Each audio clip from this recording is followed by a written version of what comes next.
वसई विरार शहर महानगरपालिकेने दोन कनिष्ठ अभियंत्यांची हकालपट्टी केलेली आहे। अरुण सिंग आणि कौस्तुभ तामोरे असं या दोघांची नावं आहेत। या दोघांवर कामामध्ये हलगर्जीपणा केला आणि तुमच्यामुळे महापालिकेची प्रतिमा कुठेतरी खराब होते हे कारण दाखवत या दोघांना निलंबित केलेले आहे। 6 जानेवारीचं नियुक्तीचं यांच्या निलंबनाचं पत्र आहे। एवढंच नाही तर ह्या दोघं ज्या ठेक्यामध्ये होते त्या ठेका कामगारांना देखील त्यांना कामावरून काढलेले आणि ठेक्यातून त्यांची हकालपट्टी करण्यात आलेली आहे। वसई विरार परिसरात मोठ्या प्रमाणावर अनधिकृत बांधकाम आहेत आणि ही बांधकामांवर लक्ष ठेवण्याचं आणि कारवाई करण्याचं काम ह्या दोन अधिकाऱ्यांवर होतं।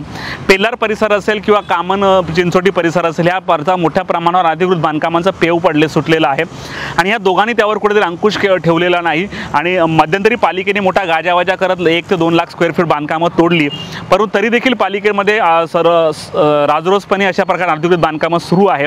त्यामुळे पालिकेच्या आयुक्तांनी हे जे त्या दोघांवर कारवाई केलेली आहे। या दोघांवर कारवाई करून चालणार नाही। पालिकेमध्ये असे जवळपास 8 ते 9 प्रभाग आहेत। त्या 9 प्रभागात ते देखील ठेका कर्मचारी अशाच प्रकारे सुस्तावस्थेत काम करतात।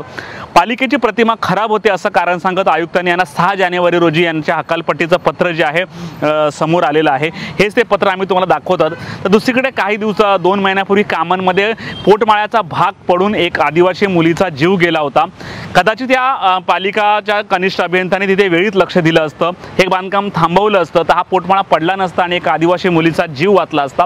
परंतु म्हणतात ना की रोज रडे त्याला कोण मरे, कोणाचा जीव गेला तर या अभियंत्यांना काहीच फरक पडत नाही।